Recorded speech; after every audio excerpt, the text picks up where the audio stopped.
What is up, everybody? We are here live from Gainesville, Florida.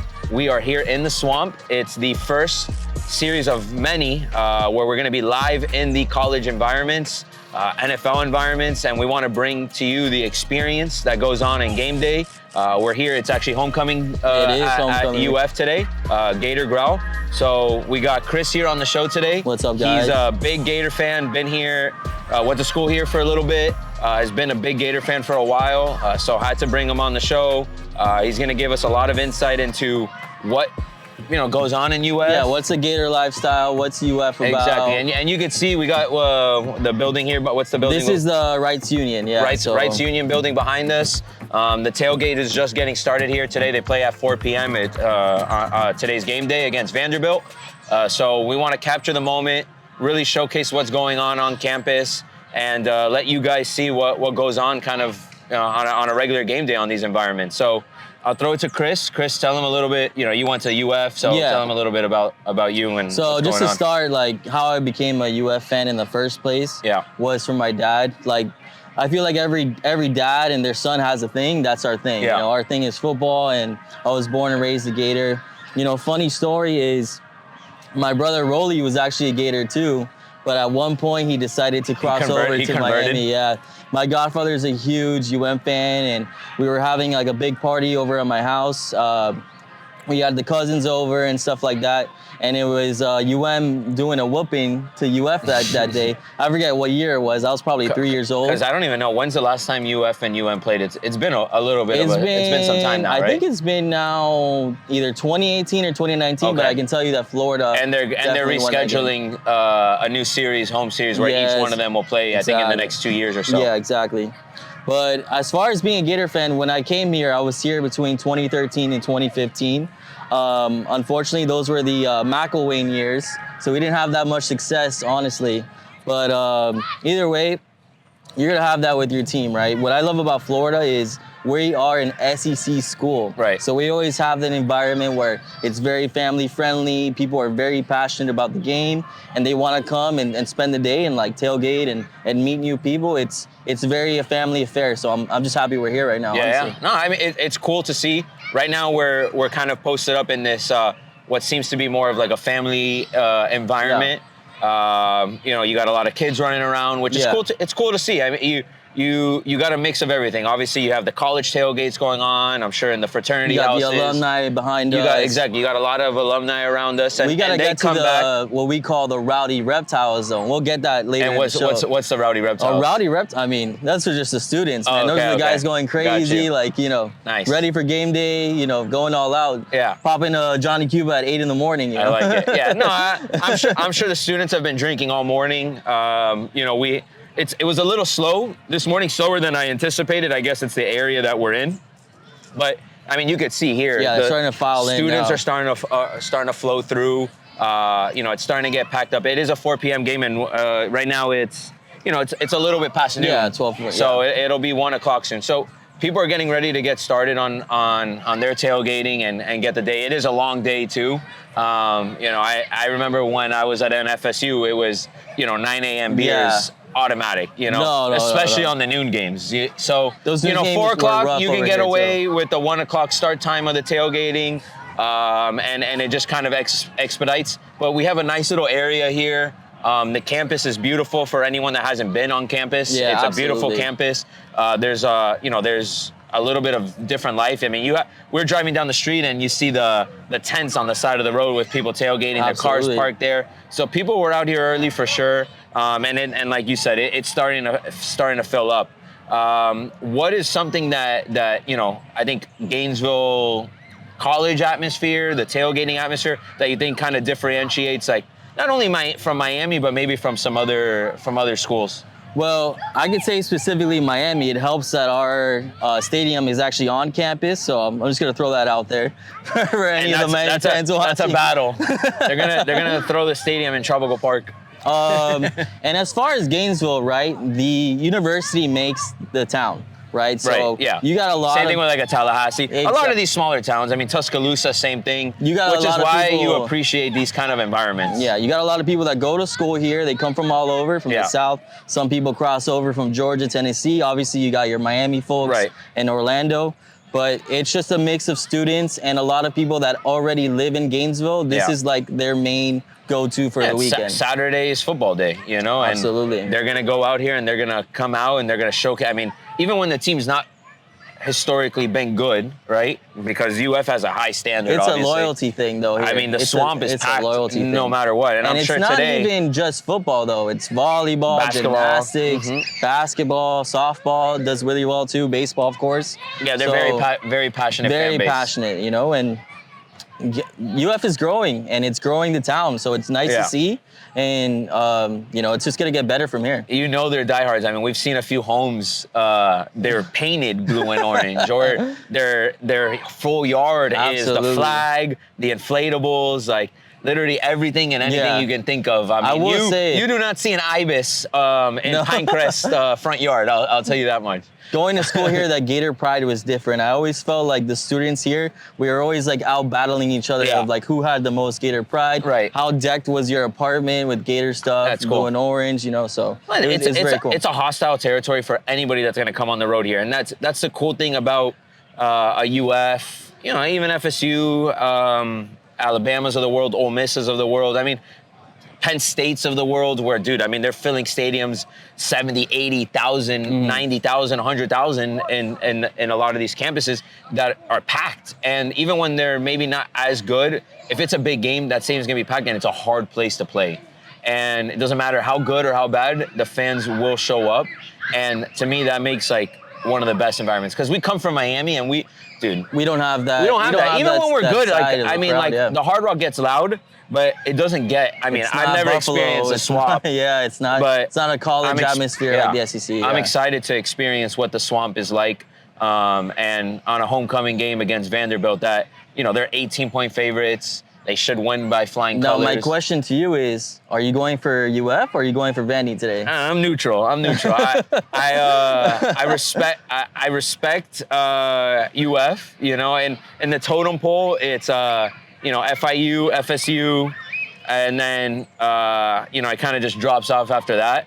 I feel like I do have a hatred for UM, like a genuine hatred, and it's more about the fans. I generally think I would tolerate UM a little bit more, but the fan base of UM is atrocious. Brutal. They live in and we did a segment of like the most irrational fan bases, and it was between, you know, a Dolphin fan and a Cowboys fan.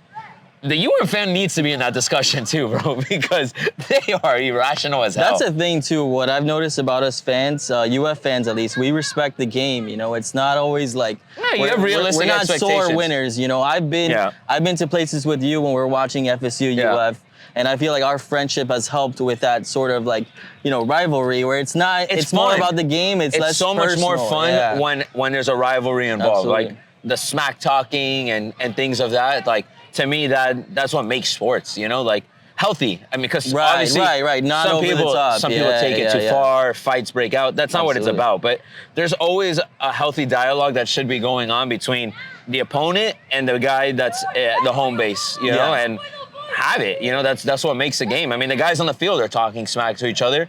The fans are entitled to do that too. But again, it never gets past a certain point, and it shouldn't get that way.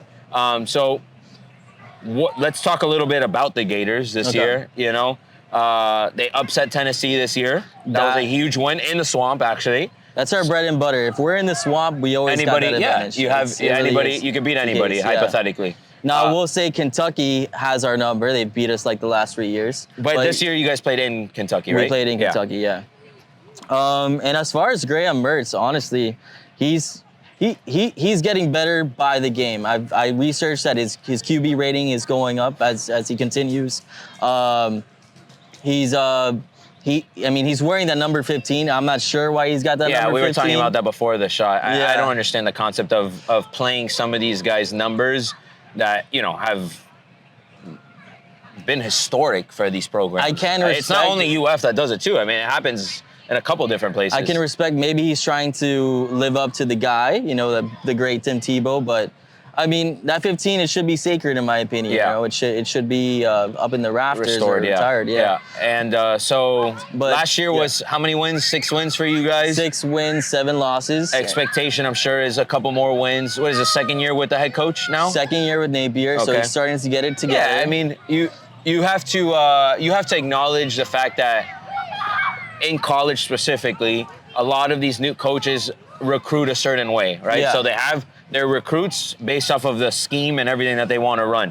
He's working with recruits that are not his recruits. He's now got a year under his belt of recruiting, so he's got his guys in. They lost Anthony Richardson, obviously, which was a big loss, even though it didn't really produce in terms of wins and things like that. Right. It was a hit and miss with Etienne Richardson is a big. Etienne is my favorite player of all time right now. He's just crushing it. Yeah. You know, he really is. I know, and they're riding off of him. I mean, SEC stacked, so it's not easy to essentially play in this conference either. You know, I mean, it's tough, it's competitive. You have to figure out how to kind of hang with the big dogs. I can tell you right now, there's no clear winner in the SEC. No. I mean, it's way too soon. It's college football in general right now, in my opinion, where Georgia, obviously, respectfully, is number 1. You have Texas, who looks great right now, and they have a big game today. What's it called? The Red River it used rivalry. To be a shootout, but now Red it's River, rivalry. yeah. So that's going on today. Let's see how Texas looks against that. That's a huge game there. But right now, college football, in my opinion, is wide open. I mean, there's no clear favorite in there. In Bama a way, though, it makes it exciting. You never know, where's college game day going to go next weekend? This is the best thing for college football. They're in Duke. Because before it was like Georgia, Bama at the top, whoever wins the SEC, boom. I mean, you can call it. Michigan obviously has a chance this year. Ohio State always has a chance.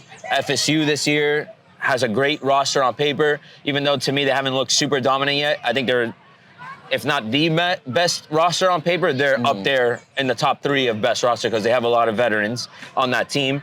So to me, it's wide open.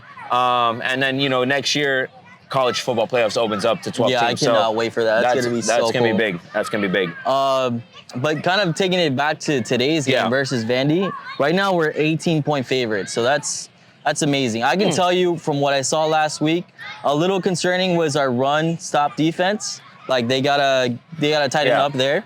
So run defense has been a problem for Run defense UF? has been a little bit of a problem. Okay. I think his name was Roy out of Kentucky, that he just probably had like 230, 260 yards on us. Right. But I think they'll clean that up. Napier will get that settled.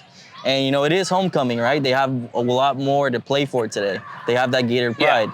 No, they're going to put it all out. Environment's going to be loud. Yeah. It's going to be an awesome atmosphere today. I'm sure UF, is going to show up today, and it should be a good win, and that'll give them at their 4th win. I think for them, 7-8 wins is that's probably they should the most be. realistic. I don't know what the remainder of their schedule looks like. I want a good bowl game. That's what I want. Yeah, I mean, again, UF is a massive program, and the SEC is big at this point. They have to exceed expectations. They can't just be landing BS bowl games at this point. Absolutely. They have to prove that they belong on some of those New Year's Eve bowl games, even though they're not going to be in the college football playoffs. 9 wins, 10 wins to me is the expectation with this program. Absolutely. And the quarterback that you guys have now is he's a transfer from Wisconsin. He's a junior. Overall, how do you think he's performed so far? No, he's like I know you have thoughts on how he's played, but I just want to see a little bit more leadership out of him. Okay. I saw it in Tennessee. I feel like I didn't see it in Kentucky, although his passer rating was great. I feel like things were just coming together, and being the new guy, like a transfer, you got to get the rest of the team's respect. Yeah, and that starts on day one. Yeah, a lot of these guys they struggle to win the locker room early, and to me that creates problems later on in the season, obviously. But you have to assume that a guy like him has been around already. It's not like he's a true freshman. He needs to earn a lot of that respect because he's young. This guy's been around. He's worked with the locker room already. I think they really need to rally around him because in the SEC, you need good quarterback play, in my opinion. Absolutely. A running game can take you very far, that's for sure. But when it comes to later in the season, you need a quarterback that's going to make you big plays. Yeah, you need that deep ball. I feel like I haven't seen a lot of that out of him. I haven't watched too many Gators games this year, but I mean, I feel like I will say our offense runs more through Etienne and Johnson right now. That's where I think like which we're is headed. fine. I mean, you should establish the run game first, always, and if you can, it opens up the passing game. So you would think it makes his life easier if Etienne's running well. And looking at the schedule, right, you have Vandy this week, you got South Carolina on the road next week. That's a tough environment to play. Anywhere on the road in the SEC is going to be tough. Yeah. And then you got Georgia here. Yeah, and I know that's the week before I'll be back here with my family, so that's gonna be interesting. Absolutely. That'll be a good game. Again, it's a swamp. I mean, Georgia hasn't looked great all year, in my opinion. Like, not that they don't look good, they just don't look dominant against teams that you would think they would just beat with flying colors. I don't expect to beat Georgia, but I do expect to give them a heck of a game. But look, let's say you guys win tonight, right? And then you win in South Carolina, you come here. There's going to be a lot of hype around that game. I mean, at that point, you're 5-2. You know, you're playing a Georgia team that is a good team. Again, hasn't looked great. A little bit of a rocky start. Can you come in here and shake them up enough? I mean, you did it to Tennessee already, which Tennessee looked really good up to that point. I really do think that anything can happen in the swamp, and I think that would be a game to watch if you guys essentially went out the next two games and look good in those games, because those are two games UF should win. Another game I'm really excited for is that blackout game on November 4th versus Arkansas. Nice. I can bring back this bad boy. Not gonna lie, a little bit in heat right now, wearing this thing in the sun. It's a little toasty for October. For an October day. We're a day away from it being a little cool out here. Absolutely, cold front's coming through, so we'll be all right. So I think we're on I think UF's on the right track. It's competitive, and I think today they cover 18. Hell yeah, man. Well, I think we'll beat them by at least 3 touchdowns. You think we'll be good? So outside of this, part of the Melo Confirmó show is a lock of the week. Okay. Do you have a pick that you would want to make other than the UF game? This specific weekend? Yeah, we can do this specific weekend. Yeah. All right, I'm gonna do this for one of my boys at work. I'm gonna pick Maryland over Ohio State. Oh shit! That's an upset. That's a good. You got Tua's little brother. Tua's little bro is playing well. Maryland's 5-0. Is that game in Ohio State or in Maryland today? That's in Ohio State. He's actually my boy's over there right now. He's an Ohio State fan, but I had to do it to him. I got that Tagovailoa loyalty, and I want to. I'm definitely rooting for Tua's little bro. He's been balling. He balled last year too. I mean, he's in Maryland. He also took down a NIL deal to go to an SEC school. Oh, okay. Earlier this off season, he's been playing at Maryland, played well. Obviously, he's got the Tua blood and reputation around him. Do you know the specific SEC team that was? Was it Arkansas? Do you remember? That wanted. Do you know who Tua's brother got that NIL deal offer from? It was an SEC school. I forget who it was, but he did get an offer, good money, and he turned it down to stay loyal to Maryland. Wow, man. And it shows a lot about the Tagovailoas of the world. Yeah. Those both of them, Tua and him, and just that family. They're a different breed, man. Like, you hear him talk, you hear him speak. It's all about discipline. And it stinks that strength. Tua's gotten so much hate, man, because, and I'm not going to go on a rant about it, but I want to make it more about his brother, but just the family in general. They've done a really cool job of raising them a certain way there, and I definitely respect it, because it's not common in today's world either. No, it's not. A guy like that got offered millions of dollars to go play an SEC school, and he was like, nah, these are my guys. I'm going to stay with Maryland. And look, they're 5-0 right now. I mean, it's their biggest test of the year, but they don't care. Maryland's Maryland. They're not supposed to be in the discussion of college football playoffs and being undefeated. Like, that's not who they are. But you have to respect 5-0. 5-0 is respectable anywhere, no matter who you're playing. And they're going into a big test today, and he's played well all year today. Absolutely. So if they can go out there and just be competitive, to me, that's a massive win on the road. I'm curious, what's your lock between Oklahoma and Texas today? Well, that game's going on right now. I got Texas in that game, in my opinion. Texas looks unstoppable. Texas just looks so good. Oklahoma's not been even well, using but I think Archie right now. It's wild. No, that's crazy. They're building a really awesome thing there in Texas. But I have Texas winning that game. We'll see how that game pans out. I'm sure it's going to be a shootout.